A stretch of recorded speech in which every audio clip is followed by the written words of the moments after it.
Hello, I'm Omideyi and this is Christian Weekly News. Jeremy Corbyn and Owen Smith met with an audience of Christians and other faith groups at the Oasis Church in South London to debate in the race for the leadership of the Labour Party.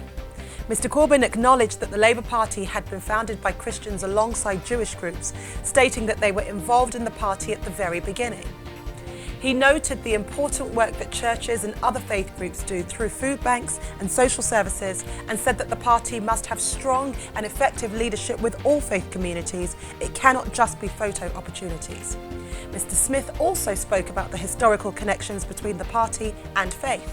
Whilst confessing that he too is not a person of faith, neither is Mr Corbyn, he professed a deep understanding of its importance, stating we need to rely upon faith, we need a deeper understanding of how we can build a deeper connection in our communities.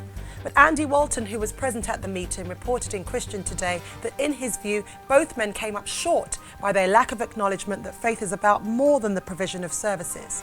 Mr Walton argues that if politics only focuses on economics and material outcomes, our nation is lost.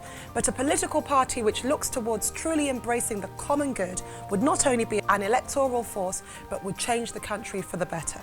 In other news, we continue our reporting on the current turmoil in the Church of England concerning homosexuality, as both sides of the argument have this week issued strong statements about the appointment of the Bishop of Grantham, Nicholas Chamberlain. On the 2nd of September, the bishop revealed that he's in a celibate relationship with a man, and that both the church and the Archbishop of Canterbury had been aware of the situation before his appointment. The Archbishop's swift response that Mr Chamberlain's sexuality is irrelevant to his office, given that he lives within the bishop's guidelines, was widely reported in the mainstream news. GAFCON, the Global Anglican Future Conference movement, then issued a statement that the Archbishop made a major error in appointing him, and that it causes serious concern for biblically orthodox Anglicans around the world.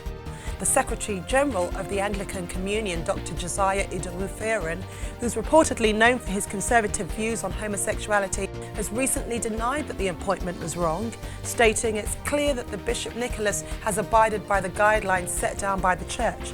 In fact, his lifestyle would make him acceptable to serve the Church at any time in its history. Dr Idowu said that he recognised that this is a sensitive time for many people, whatever their convictions. And finally, the remake of the famous 1950s classic covering the times of Christ, Ben-Hur, is out in cinemas now in the UK. We'll leave you with scenes from the film.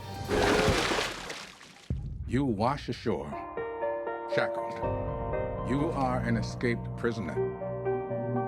How long were you a galley slave? I'm Omideyi and this is Christian Weekly News.